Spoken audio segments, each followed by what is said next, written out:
I needed to come. It needed to happen, but I wasn't quite sure when. So it was a surprise when it did? Yes, it was very much a surprise. And he did it really nice. Really nice. Really Is it good. on video somewhere? It is on Facebook. It is. That's what I saw. Don't judge me. Don't judge me. I was feeling like, what's happening?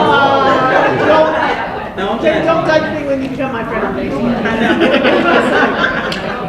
The rumor is that Pastor Tate is in the building, so we'll see if he shows up here presently.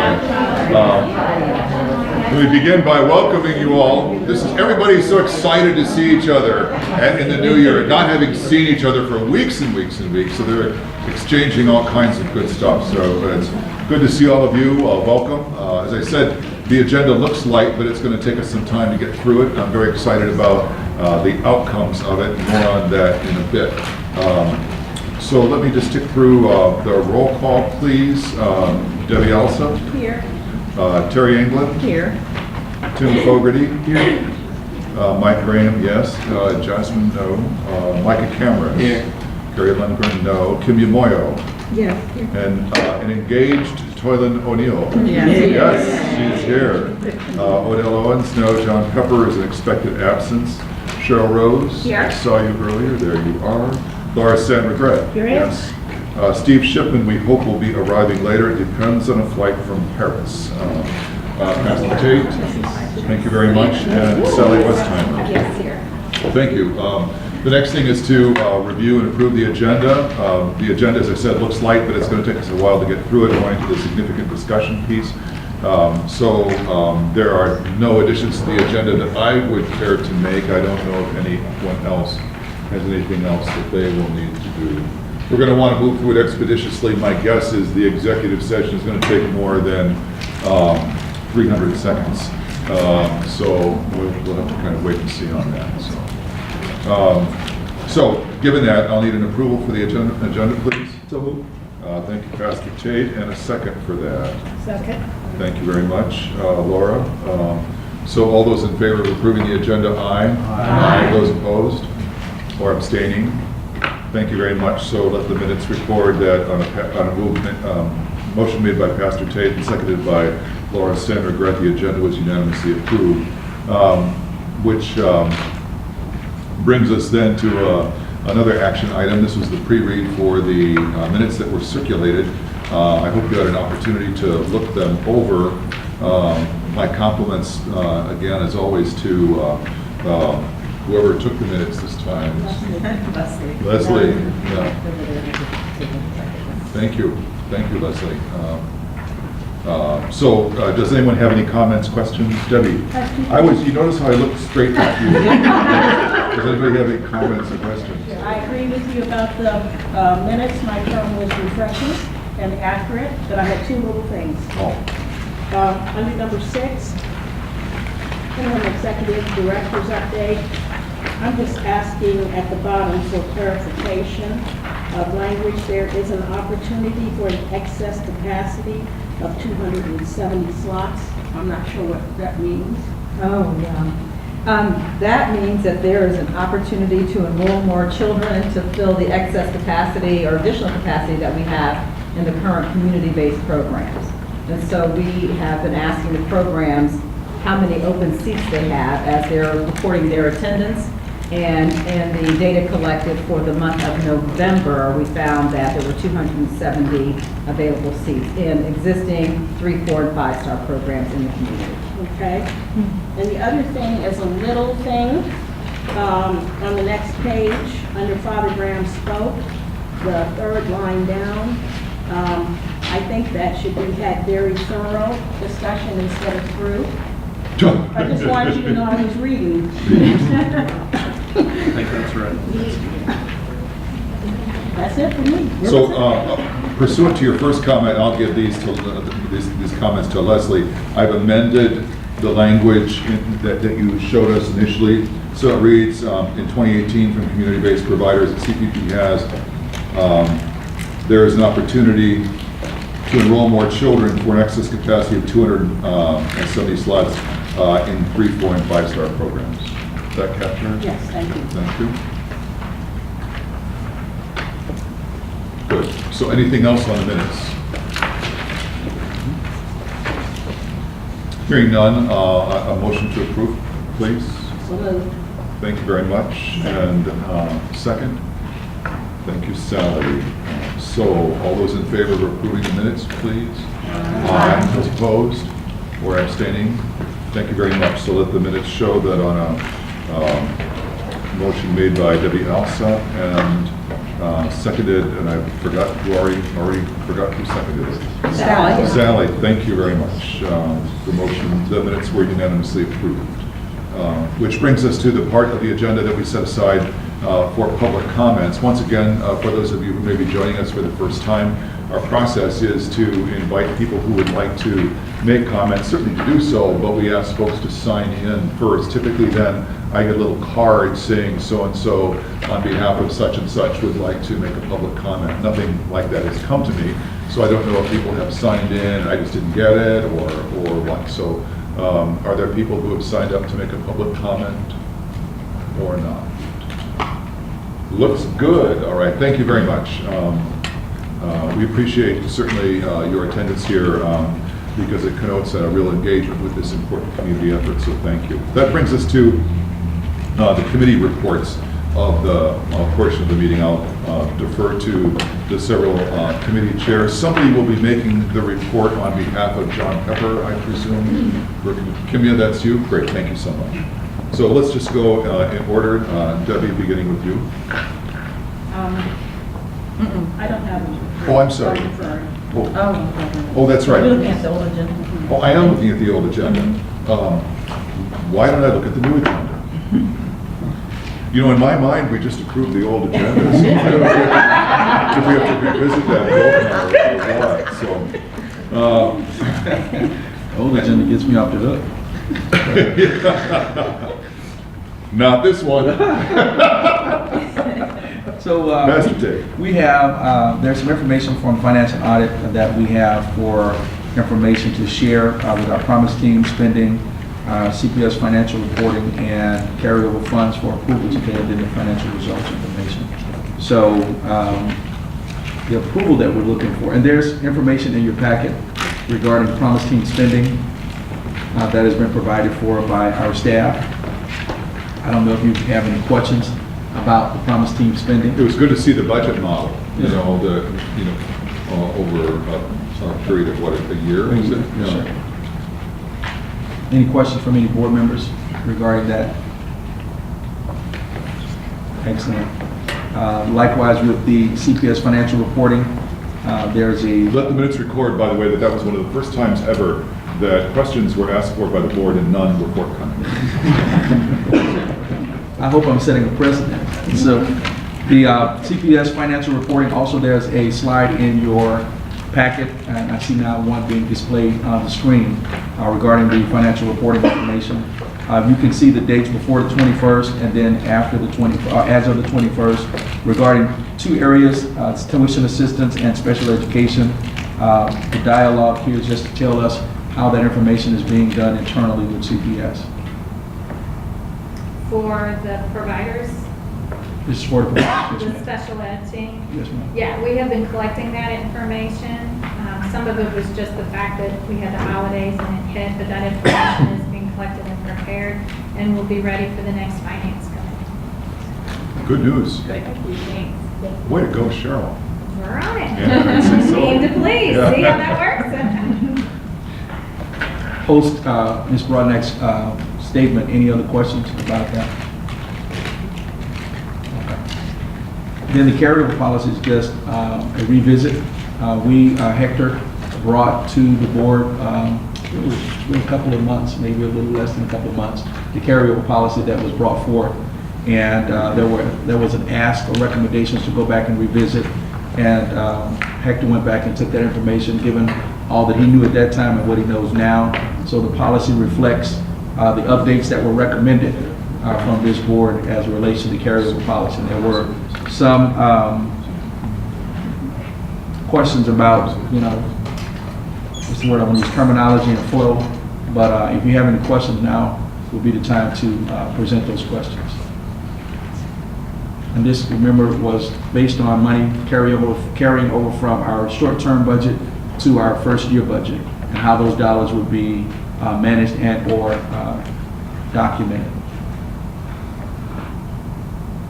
Pastor Tate, I think it would be important to direct the board's attention. We're approving this. Yes, ma'am. That was passed out, not what was in the packet. Not what's in the packet, correct. No confusion, because I think this more accurately addresses some of the issues that were raised. Okay, and the policy, you have a copy of it to Ms. Elson's point. You have a copy of it in the back of your stack of documents. The actual policy itself, I call it the drill down, the background of the policy, and then how the policy is going to be implemented and executed. Is that right, sir? Do you want me to point out the changes that were made since it was sent? Yes, ma'am. So there were a few changes after these went out yesterday. We did get some feedback. And just to call your attention to where those changes are, on the first page under background, the third bullet has been added to reflect the issue of the livable wages as a part of one of our 3 priorities. Prior to that, we had 2 bullets, and we wanted to call that out as specifically one of the priorities for how the carryover funds would be used.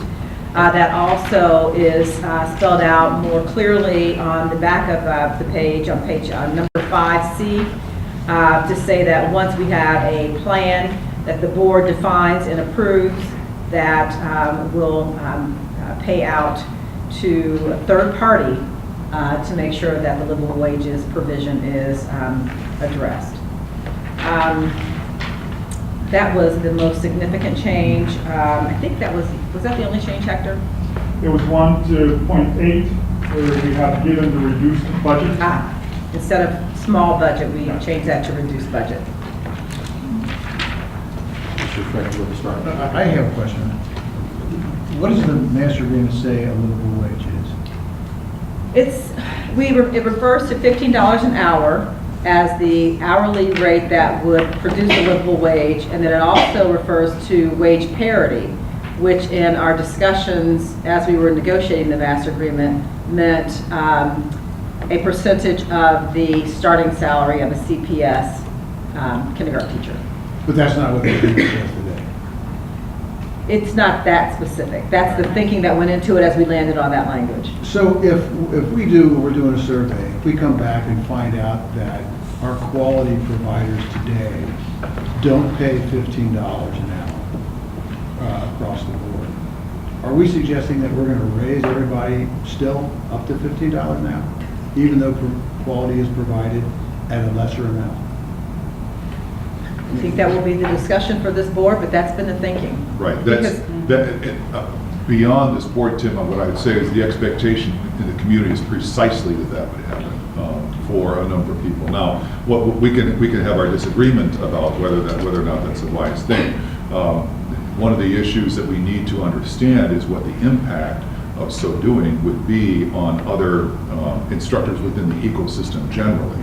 And that's where a lot of the work is going on now, so we have some sense as to how to stray into this particular thicket with our eyes wide open. Okay, I have misunderstood. I thought the issue was we had to ensure that payments were sufficient to attract people to this field to provide quality education. Now, if that's $18 an hour, then it's $18 an hour. If it's $14 an hour, then it's $14 an hour. But are we moving forward that, no, we're going to try to move all providers to a $15 minimum wage? I think we need to figure that out. Okay. Yeah. So what I would say is that there's broad agreement, everyone would agree, that we wanted to make sure that wages provided will guarantee quality within the preschools. But what's also happened at the same time is that the $15 an hour number has been pegged. And so that's out there as a reality for us and for the community. Yeah, exactly.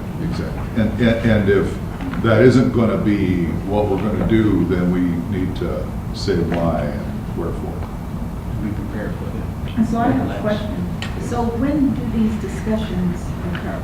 We're going to, right now, Kim, I'll defer to Stephanie on more on this, but right now, the wage parity working group, as it were, is trying to do the research, the background research that will help us better understand what it is, what the implications of doing this would be.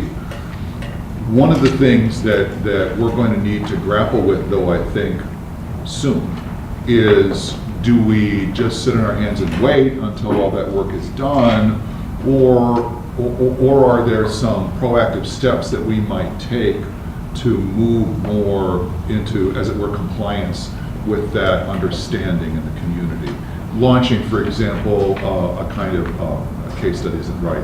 Pilot project. Exactly. So that's in front of us to decide, I think. And that is done within the wage parity group? Cost of quality group, yeah. That's where that's done? Yes, although it would also come back to this board. And also in conjunction with the Workforce Development Council. And so when do we anticipate so we can move forward on something? The survey is in the market now. You want to answer that, Tim? No, go ahead. They began to administer the survey right before Christmas and are doing a reminder this week to get it in. The response rate isn't as high as we'd want it to be, so they're doing a reminder. The goal is to have all the results back by the end of this month so they can come back with recommendations. This is just to tell us what the current rates of pay are for the different types of staff in the programs. They're not making recommendations. They're not looking at benefit. Well, they are asking about benefits, but they're not looking beyond just the question of how much is being paid and what are the benefits for the current staff. We ask about turnover and that kind of thing as well. But at least it'll help us understand the landscape currently. Right. Other questions, Kim? For later, it looks like. So I would like to follow through with our request for approval for the carryover funds policy that it be adopted by this board today with, if everybody is clear about what the policy represents. So let's move its approval and then pause for additional discussion, if any, shall we? So I'll need a motion, please, to accept it. So moved. Sure. So moved. Second. Got it, thank you. So let's, again, pause for some discussion. Are there other questions that people would have for Pastor Tate on this? I also want to pause and ask, insofar as this is a vote on a policy issue, I'll ask the observers if they have any input that they would like to provide before we call the question. It looks like I'm asking, at the point of asking the observers if they have any questions they'd like to ask before we call the question. Just what are the overarching implications of the new? I guess I'm having a hard time understanding what this means, because right now are we at 10%? Or we look like we're going to be at 10%? So, Yes. okay. The policy is meant to cover every year. So regardless of whether past year was a 10 or wasn't, for the current year, we don't have a full year forecast yet. I would suspect that we will be in the upper ranges, whether it's 5 to 10%, but that will depend on this board and the priorities that it sets for our spending. Thank you, Greg.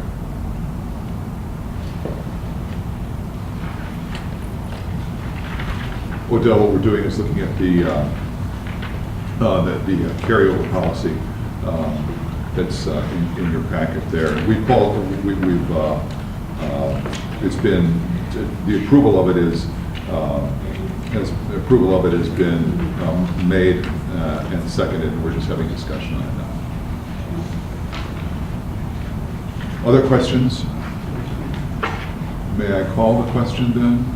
All those in favor of its approval? Aye. Aye. Those opposed? Or abstaining?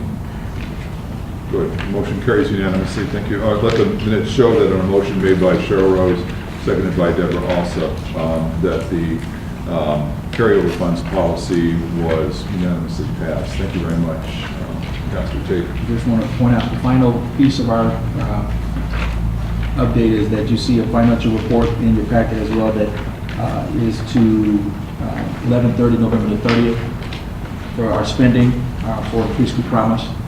I don't know, again, if anyone's had any chance to look over that, but it's on page number 6, the top slide. I appreciated the pared down presentation. It's kind of easier to look at the buckets. Is there anything to which you'd like to call our attention in that? All of the buckets are, again, Hector has done a tremendous job in keeping the dollars present and accounted for. The working relationship between CPS and United Way and the CPP is growing stronger. So we appreciate the work that everybody's putting in. Good. Yes, Tim? These numbers are as of November the 30th year to date. Yes, sir. And as indicated here, we don't have CPS's numbers on a current basis. Do you have any idea when we will see those numbers? Because collectively, we really don't know where we stand without their information as well. I mean, we're 5 months into the year and we really don't know, are we better than planned or worse than planned because such substantial amounts of money have not been included Overall. right. And Pastor Tate, is our responsibility for just the CPP portion of this levy, and we bear no responsibility for the CPS portion of the levy? Or are we responsible for all $16 million? I understand we're responsible for all of the money. The fiduciary responsibility goes to CPS system, but all of the money's under the Preschool Promise. We need to at least be accounted for. We manage as a board the portion that comes to the Preschool Promise or the CPP organization. But knowledge of the funds, I think, makes a way for us to have an account, at least a knowledge of where all of the money is gone. Okay. But again, I'll defer to Cheryl or even Correct, so Stephanie. the management of the money for the Cincinnati Community Providers, CPP, would be the function of this board, but the overarching fiscal agent for fiscal accountability would be the Cincinnati Public Schools Board of Education. So we have, if you look at the CPS fiscal year 18 budget, and you look at tuition assistance of almost $4.8 million, this organization has no responsibility for ascertaining that that was appropriately spent. Yes or no? Yes and no. One of the things that we wanted to do was be able to demonstrate the same process by reconciling. That's exactly right. Yeah, it's reconciling, That's right. reconciliation, and sharing that. So as we apply the formulas, which we just agreed upon, in terms of how to prorate kids, et cetera, we have worked through that. Those financials will be available after our treasurer presents them to the Cincinnati Public School Finance Committee. There's so many committees I'm trying to differentiate here. And once that is done, those can be shared here as well as they are in CPS. But we wanted to apply the same process and be able to show how we calculated, for example, total sums, tuition assistance, et cetera. Tim, one thing I'll add also is we do have oversight over helping to set what that number is from the master agreement as it is currently. That's the tuition assistance piece is a per kid number that our board sets. Yeah, and I just want to make sure that we're clear on this, that, you know, there's almost $5 million that's going to run through CPS, which is fine. But we bear no responsibility for ensuring that that $5 million is spent in accordance with what the voters voted on a year ago in November. At the very least, I'd say we're a party to a contract with CPS where they agree with us to spend it in a certain way that they've agreed with us. So Okay. at the very least, I think we'd have some sort of contractual responsibility to make sure the contract's being followed. I mean, my only point here is we're 5 months into this fiscal year and we have no information. But that is what this particular slide, I think, said, that we would have it shortly. Is that what you said, Cheryl? Shortly. Right, I mean, our treasurer just has to present it to our finance committee, and then here. I think the bigger picture is the district is the fiscal agent of the money, and bottom line would have the ability to demonstrate the appropriate use of all public funds. With that being said, I would agree with Micah that at the very least, we agree to certain allocations of funds based on projections, etc. In a sidebar conversation with John Pepper recently, he spoke of a kind of a governance model question that's in the back of this, that we've been effectively, or not effectively, or actually operating as sort of two separate parallel organizations pursuing similar paths and goals. And what we need to see ourselves as is an integrally linked initiative on behalf of the entire Cincinnati community designed to drive the preschool participation in the public schools and among community providers. Each of us, sort of working together in tandem to deliver on the community's overall desires. And I think that probably is some further discussion. Right, yeah. That's a where we want to get to. And the news that you just brought us, Cheryl, is a really helpful sign of moving in that direction. Greg's been wanting to say something. Just to that end, I think that it's a great point, an important one. The community's expectation is that certainly this board understands and is managing effectively the $15 million. They have the same expectations for CPS, which makes it a relationship that requires, walking together. So being able to access and share all of this data is so critically important, because people will say, well, but we set aside $15 million to expand high-quality preschool, and so both entities have to be very clear about where all that's going, and that we're maximizing those resources. Thank you. Was there anything else from the Finance Committee that you wanted to bring forward? Or any other questions for Pastor Tate before we move on? Well, two things quickly. One, I wanted to articulate, because I think everybody moved past it pretty quickly, that the staff presented to us last month about this idea of the promise teams, which I think everybody loved the idea, and we're trying to sort of figure out the finances, and I think this shows that the team went back and found resources within the current year budget to do that work, and I think it's terrific, and we're excited that that work is moving forward within the budget. That's really great. Good. I just wanted to make Yes, there we go. Sally, I think, to me, that's a great point, but just digging deeper into how I think it's budgeted for, but is it actually happening? This is January. What's the hiring process, or where are we with prospective promise team staff? Yeah, can you give us a quick flyover? Yeah, sure, really quick. I spoke with the lawyer this morning, because since it's a contractual basis, we need to make sure that those contracts are, legally binding, and that he can back us up on those. So he's going to have a draft to me by Monday morning. We already have some potential names of people that we can hire. So as soon as we get the contract in place, we do have a job description draft, and then we can move forward pretty quickly. So the goal is to have people in place by the end of this month. You're very good about sending us regular updates, Mary, and so why don't you incorporate this topic into one of the updates? Absolutely. Or this topic into updates, and update us as appropriate as it moves forward. Thank you.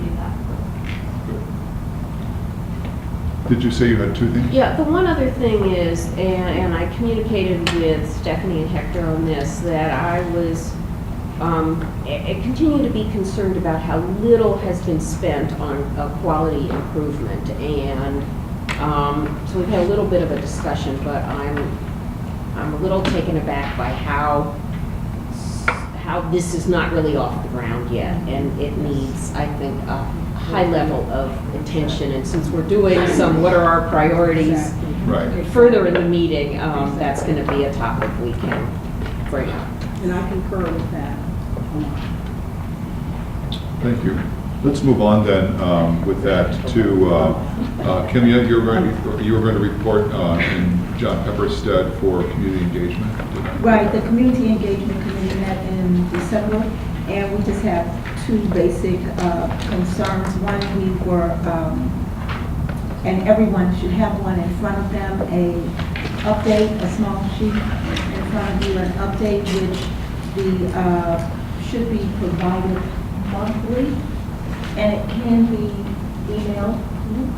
So this is just a general update of what is going on in terms of community engagement. There's so much that they're doing, or have been doing this. All we're doing is trying to consolidate it into a few points so that you can be kept aware of what's going on in terms of community engagement. The other point was we had discussed about coming up with talking points, and we have a draft of the talking points for the board, which just sort of gives us basic things that we can respond to whenever questioned about what's going on with engagement and preschool promise. And that also is going to, is that right, Mary? Should be sent out via email. Thank you. Are there questions for Kimya? It's good to see this important committee getting up off the ground and doing its work. So, Kimya, thank you very much for that. We're going to slide into this time for discussion of the major agenda item for the meeting on what it is that we should be busy about. We've been kind of signaling bits and pieces of that already. You saw my quick little memo sort of setting this up, and I'll speak to that a bit more in a moment. But before we go into that, Stephanie Bird would like a few words. Is that correct? Sure. So this is a really important conversation for us to have as we think about what is on tap for the Preschool Promise over the next 3 months, which will be the first step to our looking at a longer-term strategic plan. And I think it's really, really important for the board to be unencumbered as you think about what we need to be doing and the priority at which we need to be doing it. And not to be thinking what's going on, how do we onboard a new executive director, what is the level of work that's going to be required to do that. And in order to allow us to have this conversation without some question about a major role such as executive director, I just wanted to let you know that I have withdrawn my name. I don't know if you knew I had submitted my name for consideration as the executive director, but I have chosen to withdraw my name from consideration. And I do that with a lot of confidence that the organization is in a good position to move forward. I was able to spend some time over the holiday season thinking about what's best for CPP and what's best for me. I appreciate that this board and the search committee in particular agreed to delay the process for as long as you did so that we could get the organization off the ground. And I think we've been very successful in doing that. Is it perfect? No. But we've got now, as of this morning, 487 children enrolled in the community programs alone, and probably another 615 in the district programs. And we have learned more recently that that's likely to have about 48% of those kids new to preschool, who've not had a preschool experience before. So I would say that that is indicative of a strong start. And we've got a lot more work to do. But as with any organization and individual, there are seasons for the organization. There are things that, okay, I'm not going to do this. I said I wasn't. It doesn't matter if you say it. So, but as I think about where we are, I mean, as we're looking at these next 90 days, it's really important to think about what a reset is. And it's best to reset at a time when you have a new pair of eyes, a new understanding, fresh thought. And I don't want you to think that I am not going to be involved. It's going to be up to you either way as to how much I get involved in this board, obviously. But I think my best contribution is not in the operational day-to-day, but at a strategy level, helping to be an offensive tackle in this season of football for this team and this organization, because there are so many issues out there that my experience over this last year tells me we need to have an executive director that's focusing on 2 things, maybe 3. Getting children enrolled in programs, getting more programs qualified to serve those children, and making sure that those programs are robust with salaries that keep the teachers from walking out the door the next time the best paying job comes available. And so I will continue to do this work. It's been 15 years of my life in early childhood, the last 4 in this work.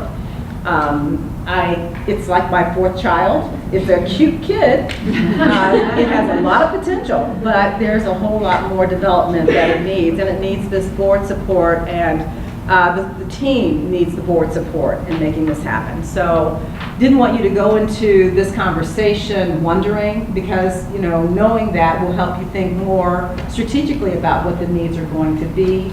And I'd like to join you in that conversation, and I want to thank you for all of your support, and here we go. Thank you.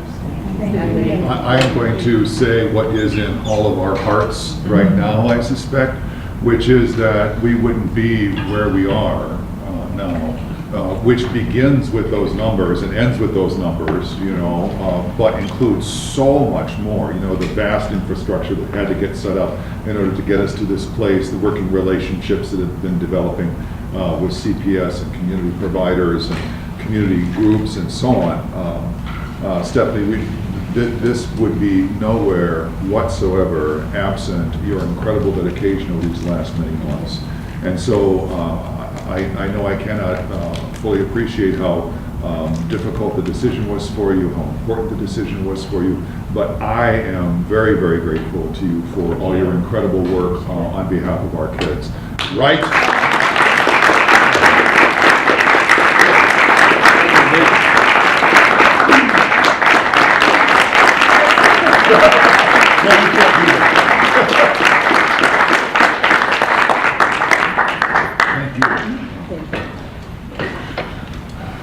So Bree,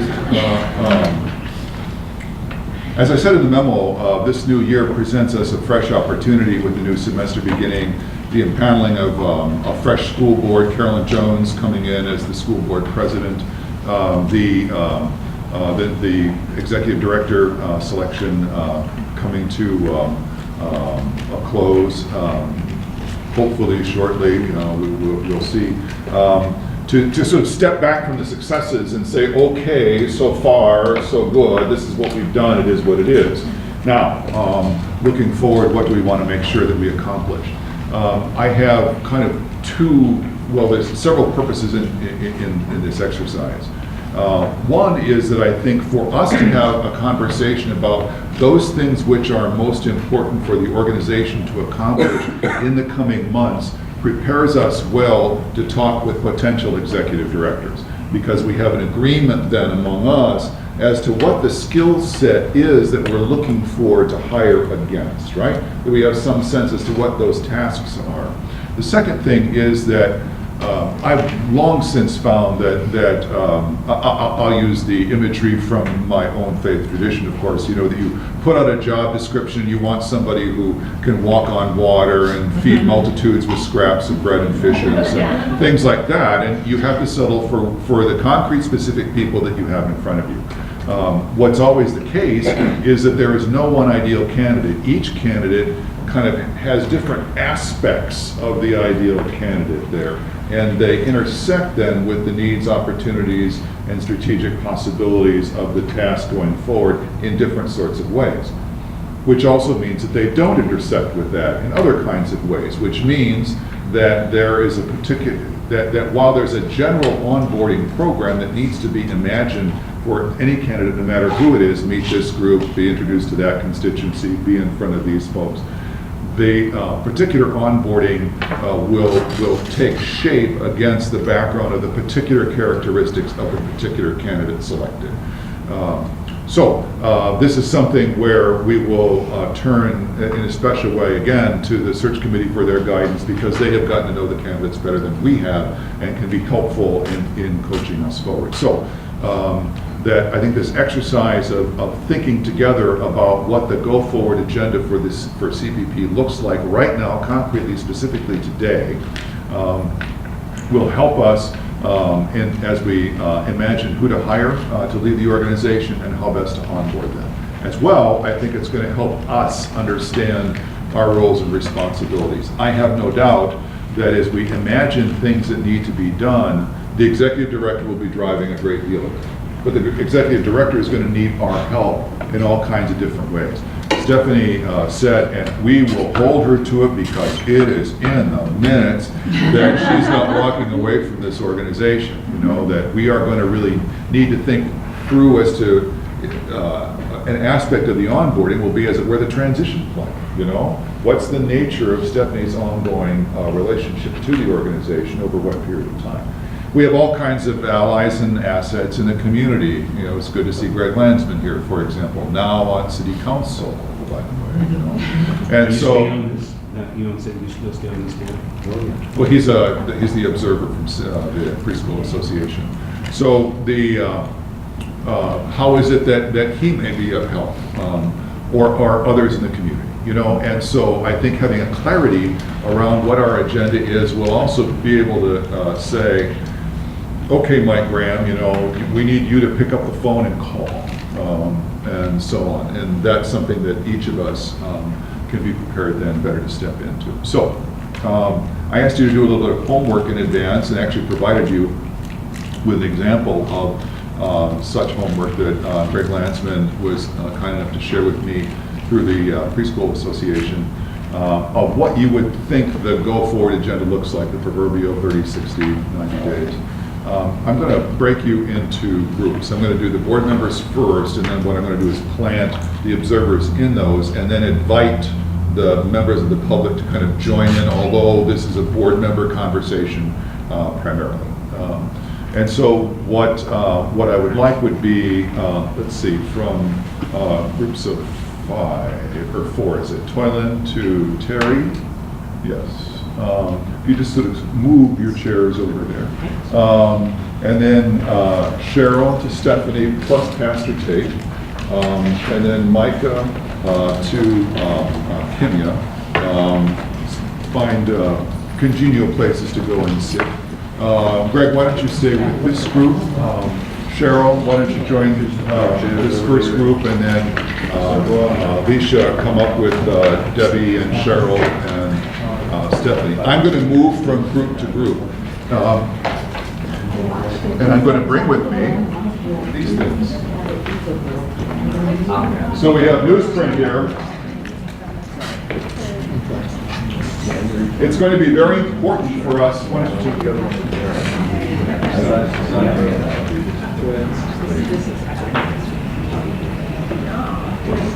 Are you taking that around? Great, thank you. Here's what I want you to do, and you'll have about 25 minutes to do it. What I want you to do is to share with each other what your top line thoughts are. Each person can't take a real long time to do that, or we aren't going to get through it. That what I want you to do is to come to a consensus as a group as to what you believe those most important strategic things for us to accomplish in the next 30, 60, 90 days are, and be prepared to share them with the group as a whole at the end of your group conversation. Clear? Rob, you can just go wherever you want. Thank you. Yeah, just, like I said, you know, you can just sit back there and check email or do whatever you want, you know. Or if you want to come up and eavesdrop on a group, feel free to do that.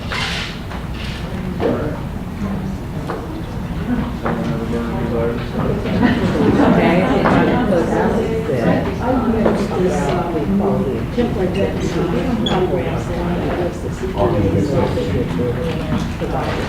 add some to your the first one was the leadership permanent executive director, CEO. and on board, that's a 30-day.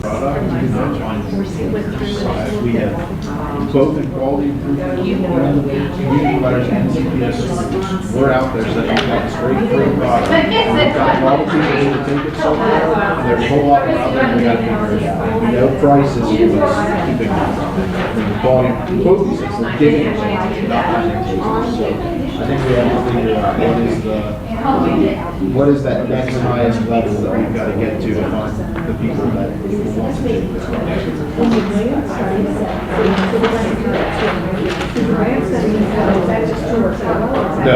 No, that's like a big misnomer. There are 9,000 but there are a whole lot more.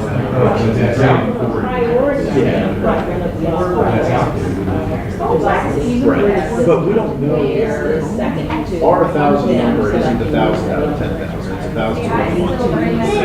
There's probably a whole lot of people who are trying to get preschool, so I don't know what the gap is. Presumably it's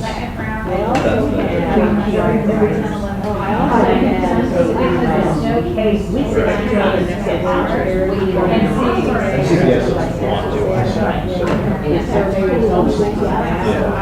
So that's one of mine is that kind of how do we, and I think it's good PR awareness and everything else, but how do we get to that next level of people that can understand this is, we think it's a good product, it's in your best interest, it's free. And the other thing this conversation with everyone is I think we've made a lot of progress in working in partnership with CPS and how we kind of reset that. Try to renegotiate or change some parts of the master to better reflect how things are going and how things should be going. I think that's a priority. Yeah. Well, it's in both your best interest.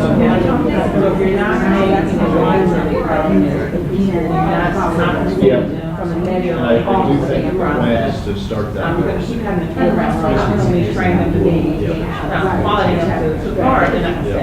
And then almost cares about me. And this was a awesome. I think we need to really concentrate on how we can see salaries and better understand what that is. It's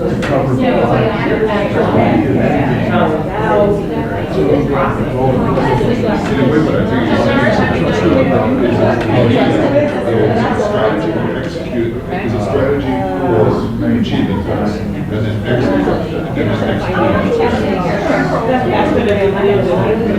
Second time I've called it as a grant.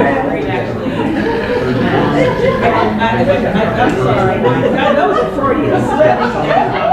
I called him Pastor Ted.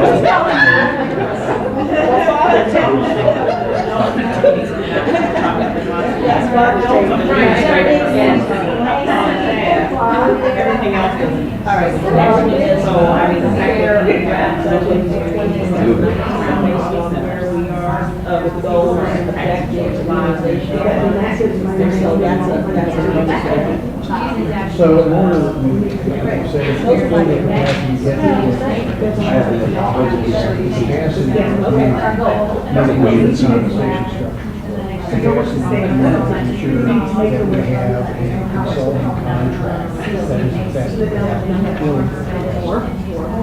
I still think we need to identify geographically where we need to. I have one, I think we can.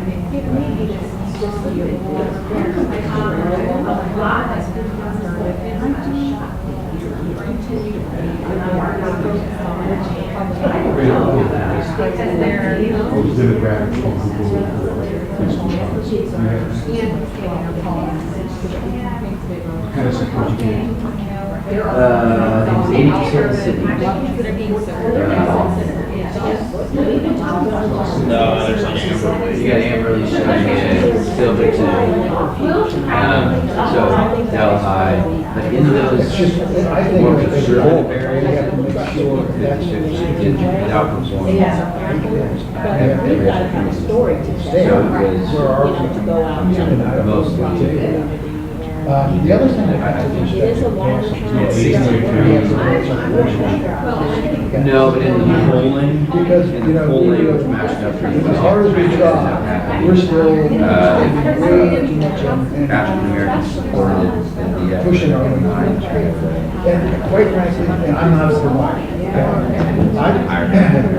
All I care about is being Democrats. the The only place all where 9,000 educated you saw drop off was where. If all 9,000 got educated, this is about to. So somehow we got our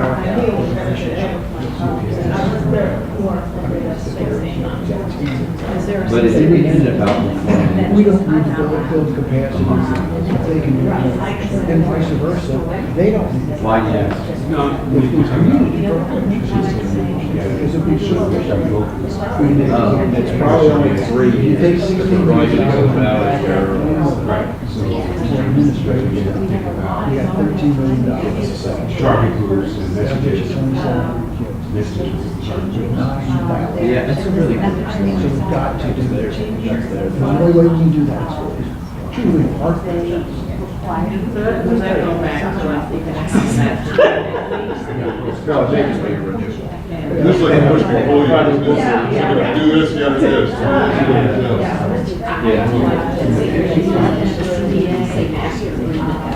We do our praise at a higher level too. You must have been good tough. That's my Yeah, I think you're right. It's all, it's pretty much all. I don't know whether it's 90 days. And we need to. Keep working on it. Right. I do think this is a good time to do a pilot demonstration project like this, within the days we should know. To be able to show some progress.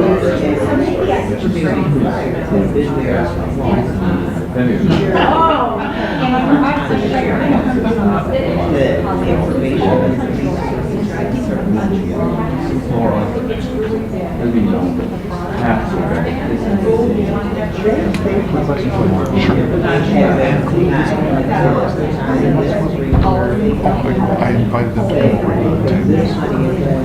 That's what it is. It's down by the sea, buddy. That's what it is. There's a lot, there's a lot. Yeah. And they really don't have staff. And they're used to something right now. They're used to.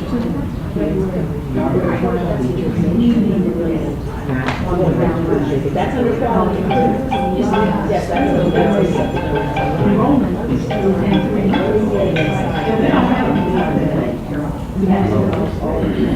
definition. You said something really about the quality. That was a third, that was the top. This is not the original playground. No, I put it back in. I think Whatever, big buckets you guys sketched out, right? So your kids in seats, and what I heard you saying is, you have a sense that with the promise team in place, we've got quality improvement board, do a lot of work, today is what, as it were, the work product is. I do not expect us to get to some document today. What I expect to do is to have a good deal of consensus around the room as to what the most important things are, and then we'll take notes, work them into a document, and review that with the executive committee when it meets 2 weeks from today, so as to be able to kind of synthesize this into something that captures our thinking.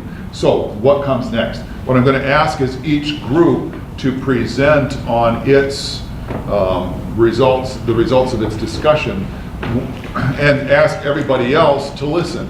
And so then what we'll do is, at the end of the presentations, identify the key things that come out of it, which can be either all three say this, yeah, we got to do that, or one group said something that the other groups recognize immediately as things they did not say but should have. So if something only appears once, that's not a strike against it necessarily. So keep that in mind. So we'll start over here with whoever the presenter for all of that will be. All right. That's Micah, I'm That's guessing. me. We said the most important thing in the immediate time is going to be our hiring the new executive director, coming up with a strong onboarding process, a smooth transition, working with our great staff to make sure we keep the pace we're going and even speed it up further if possible. So we put as kind of priority number one. We also said generally we want to work on just trying to increase the awareness of what we're doing out in the community, and really, whether it's PR, messaging, those types of things, even try to step up our engagement, because what we've talked about is how I think when we got started with all this, many of us envisioned having a short supply and a lot of demand. And we still have some supply left, so we got to go out and find the demand, both in quality improvement and in seats and community providers and CPS schools. So we got to figure out we're trying to give away a quality product, and we got to go find the right people for it. And we found a ton already, but there are more out there, we know that, and we got to figure out how to do that. Another thing we want to work on is with what Father Graham said about his conversation with John Pepper and about this model with CPS, is we've made a lot of progress about making sure we're really a true partnership and making sure we take all the steps we need here in the next 30, 60, 90 days to continue down that path. Talking about looking at some of the things of the master agreement and figuring out how we can make some modifications to better align with where we are and where we want to be, making sure we get all the data together and the data sharing agreement, those types of things. So really prioritizing that, and with the change that we'll be having and the change that CPS is having, is a really nice time to do that now. We talked about, even though this was a 30, 60, 90-day discussion, we talked about how we should now be spending a little more time thinking about what we want the end of year one, end of year two, end of year three, kind of a 4 more year plan to look like. And we kind of shoved that aside early on out of necessity to focus on the immediate, but now we can spend a little more time thinking long term, and we should step up those discussions. We said we want to at least show some immediate progress on this question of wages, and once we get our survey data back, try to have some sort of action to demonstrate to the community that we're prioritizing this and making good progress. And then the last kind of major thing we said, and this sort of goes back to what we talked about, the data sharing, but making sure, I know we've kind of lined up our evaluation for the end of the year and what we want, so spending more time thinking about how we're going to evaluate ourselves on this first school year. So that's our general list. Questions? Does anybody else from that group want to add any comments? Yes. I'll add just one thing. I think we have to look at the teacher's contract to ensure there's nothing in their contract that may impede our ability to evaluate or do anything in this program. If we talked about CPS, we've talked about us, but we've left the teacher's contract out, and Laura said there may be a possible conflict in the contract in terms of testing. So we have a clear understanding. Could you just say another word about that? We have an MOU in our contract that we will only do what the state says for testing. So the state for preschool only says that you have to report the ELA testing, and that is, so therefore, that is all the tests we can do for our children. Does that Clarify. Does that mean you can or can't tell if a student is kindergarten ready? The ELA is aligned with the KRA. So, Early learning So assessment. yeah, right. It is. The question, I think, is more for 3-year-olds. For what we 3-year-olds. wanna measure. But they also are measured by the ELA. Yeah, And so that the- early learning assessment versus kindergarten readiness assessment, but one flows into the other. Correct. Right, but the evaluators are using a different tool, a different instrument. The And ones we hire to evaluate. they're using the Woodcock-Johnson. And so we have to learn how to align the Woodcock-Johnson results and the Bracken with the ELA. Yes, we should have one. So how does this get resolved? Is this a conversation with, between CPP and CPS? Is that how that would get worked out? Between CPP and CPS and OSU, the Crane Center. Got it. And we were already talking about how to reconcile that. Thank you. Let's go to this group over here. I understand Cheryl is the spokesperson. Yeah. I was the same. So we broke ours up into the 30, 60, 90 days. Under the 30-day, we agree that hiring the executive director and onboarding is of crucial importance. The second one we have in the 30-day line is around quality improvement. We have concerns that we don't feel like enough work is being done on that front. We had Vanessa Freitag in our group, and she was helpful in giving us the perspective that of the 500 potential providers here, we're only working on about 20. So that gap seems to really be around getting providers engaged, trusting the system, and confident that they want to participate here. So this is a period that we think is of crucial importance to get moving quickly.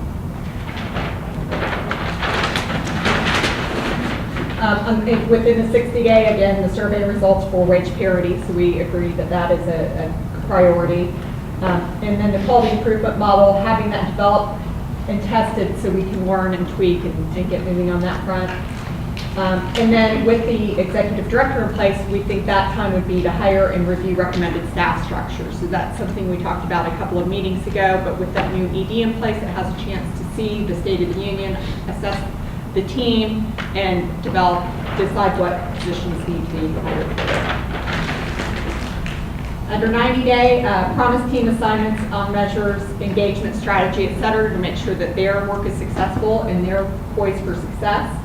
Reviewing the role of the trusted entity and making sure that we understand how that model is going to work going forward. So I think that real practical implication of having a partner like the United Way, how can we really make sure that that work is as robust as possible? Draft budget for 18-19 with goals and objectives. Plan to address, in these three actually go around is we look at the Cincinnati Preschool Alliance memo. This was really around the administrative cost. We actually are taking a broader lens to that, really thinking about how can we get taxpayer dollars, most taxpayer dollars towards tuition reimbursement. What are the other things we think around? And we came up with the 3 Ps, philanthropy, policy, and partnerships. How can we tap partnerships in our community in a more robust way? How can we engage in public policy to look for additional public dollars as appropriate, or resources, and then philanthropy? I think there are grant dollars out there, if we really mobilized around this, that we could be tapping to handle some of the heavy lifting that we're doing in some of these projects right now to get this structure up and running. And then we also want to do a strategic planning retreat, which I think is on there. Father Green, we were thinking that's on the calendar for July, is that correct? I told him that the governance committee, we talked about. We talked about it. I don't know that we've actually got calendared. We're suggesting May. Yes, Right. May, and if it's later, in any regard, this is something that we would see a lot of this pre-work going into. We think it would be important as we go into strategic planning that we engage our constituents and our partners outside of this board, maybe do some sessions similar to this so that we can align around some ideas and really go into strategic planning with a straw man or a suggested plan so we can really get going with that. And then, and then longer term. So preparation for renewal of the next levy is going to be important. We think we need to be really focused on that 18 months out. So we really need to get rolling in that and prove that this is a successful program and this is worthy of taxpayer consideration to renew, and then have our 2 to 3 year strategic plan set. Anything I missed? Good, thank you. We talked about the priority of kind of still getting the kids in the seats, the fact that we still have not reached the capacity of really filling those seats that are empty, and also reaching out to the community with our communication. We piggyback on that with locating the kids and then offering the right product.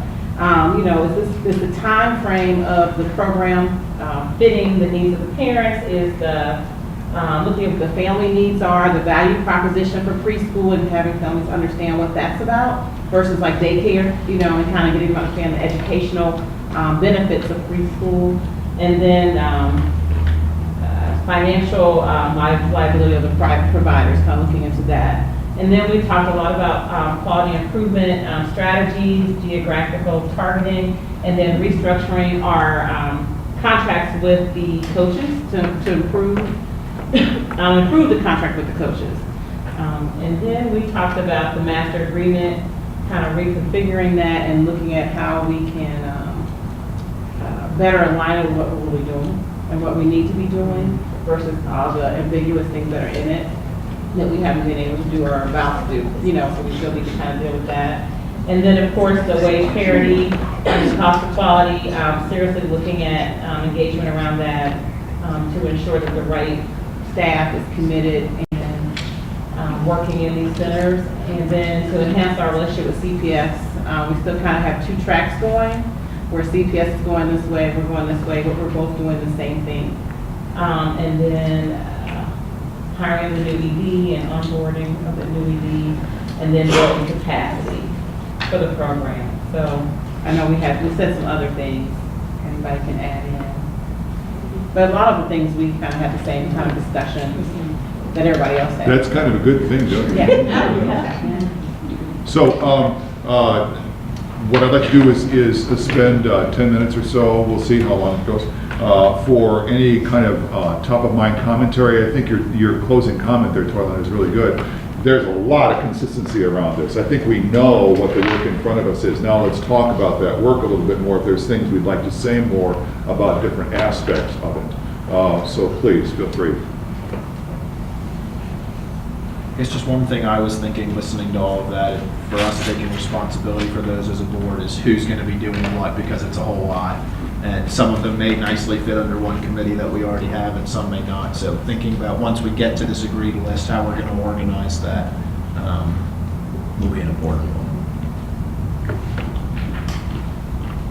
I like the idea of making sure that we have, as a board, taps into all of our resources about what we know and what we don't know. One of those is just really maximizing what we get from Metrics IQ and the data that they provide, and how to massage that data to determine from a budgeting perspective whether or not we need to adjust our budget going forward. I think one of the things that Sally kind of introduced, and it was built on in our groups, the quality improvement initiative really is a backbone in terms of growth, in terms of fulfilling the promise of quality, and so that's why it appeared so high on our list. I heard everyone else talking about it, and so one of the things, building on what Micah said, is how do we break all these great things down into Father Graham's initial charge, 30, 60, 90, 120 days, so that we keep things moving and that we're benchmarking, where we are on what we end up as our top priorities. If I may jump in here, it strikes me that there's some things that we feel relatively comfortable about. We know that the Promise team is going to be very effective in helping to get kids in seats now, and going forward. It's a great mechanism for community engagement. Not to say that additional community engagement does not need to happen, but it does. When we look at quality improvement, we don't have a sense of comfort around this table, it seems to me, that we have the strategy in place and executing against it. So the question becomes, and ditto for wage parity and cost of quality, what's the strategy, and how do we execute against that? So, for example, we know that we're going to be getting this data. That will be helpful. And to be able to go to the community and say, here are the steps that we see coming forward in the course of the next 30, 60, 90 days, or whatever it is, through which we'll be moving this important issue forward. That there's a couple of these places where what we need is to revisit or create a strategy against which we can execute. Stephanie, you look like you're trying to do that. I wanted to just make a comment, because I think that we're not where we want to be or where we can be with the quality improvement. And I think we all recognize that. I think the fact that we are starting this from scratch based on what the issues are in Cincinnati caused us to create a system that we thought was best for Cincinnati. And I think in all things that we do, we should kick the tires. It hasn't taken us long to realize that what we created is probably more of a barrier than open access to getting access to quality improvement funding. And so we need to be, vigilant about looking at these things and not, dig in and protect something that may need to be done differently. I would also say, in defense of Brittany, who takes this personally every time she hears a slam against quality improvement, that she has not stepped into this role yet. I think the new ED will, make that, will confirm that with the board. But every time that's said, I think there's kind of a personal sense that, wow, I'm not doing my job. And I think that we have created a very complex system of something that could be a lot simpler. Yeah, it's as if we created a job that's hard to do and maybe impossible, and so we need to step back from the job and ask ourselves, what have we done? Because I think she's doing a great job. I just think she needs more support. And that's. Yeah, and I would echo that I would emphasize, I know she went to Terry's program now, so she's not here, but emphasize that this is definitely not a reflection on her effort or her work, but perhaps a structure that she stepped into, and maybe we have the wrong structure.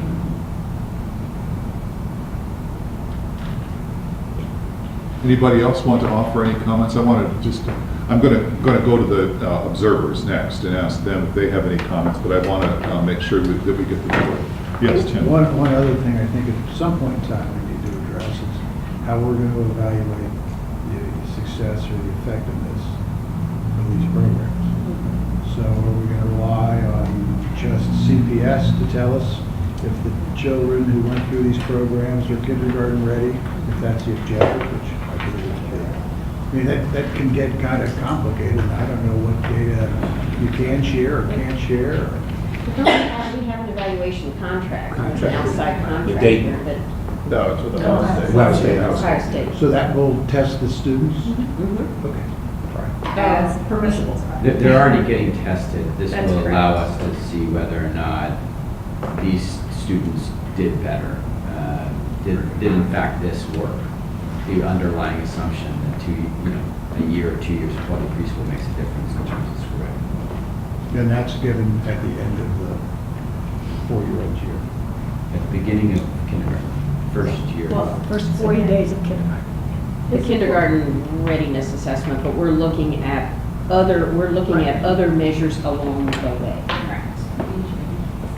This early learning There's assessment. preschool assessments, and then there's a kindergarten entry assessment. So there's a system in place. Yes. That was my other concern. Other comments? So my guess is that you'll trust us, the executive committee, to assemble all of this and come back to you with a plan, pulling this together. Thank you. I'd like to turn to Alicia or Cheryl or Greg for any comments that they might like to make at this point. No, I think just that, I think listening in on the group discussion and hearing sort of the synchronizing of some of the thoughts and priorities, I think there seems to be a lot of continuity there, and that the board is on the same page in terms of what the priorities are, which is always helpful as the that's a happy new discovery. ED is coming into a role, and I think just sort of acknowledging that I think a lot of this is predicated on who that person is and what they bring and what their knowledge and experience, and sort of how these things sort of get tweaked as we know who that person is and how that's identified. Will certainly push and move the priorities and the timeline potentially, depending on where their strengths are. So I think that was something that came up in our group, and we, as we talked more through that, we realized how influential that could be on a lot of factors. So in terms of expectation and whatnot. So that's it. Cheryl or Greg? I would just say two things. One is, as the 30, 60, 90-day plan sort of emerges, and one that that this is obviously an opportunity for us to accelerate progress on these more thorny, difficult issues, and to do it with real urgency, right? I mean, there's so much that has gone on that we should be incredibly proud of, and then there are things that we obviously have to resolve sooner rather than later. And the second thing is to Micah's point, because they're so complicated, that in addition to individual board members saying, okay, I'm going to take this on with the staff, I'll own this one and that one, or whatever it is, so that the staff has additional support, that there are these partners, including the folks who helped pull this together, who would like assignments, or at least will take assignments and say, okay, if you all need us to, help work on these 2 or 3 things, and there's just a lot of partners who, if assigned work alongside staff, I think will rise to the occasion and say absolutely. I appreciate that, thank you. Count on the requests coming, count on that. So that brings us to the end of this part of the exercise, and so we're segueing into agenda item 6. I return to the observers for any comments that they might like to make. I don't know if you have other comments that you want to make, or if we can go into executive session then. Okay, I'll need a motion, please, to go into executive session. And who was that? Thank you. Second. And? Second. Thank you very much. This requires roll call, so Debbie Elsa and Terry England is gone.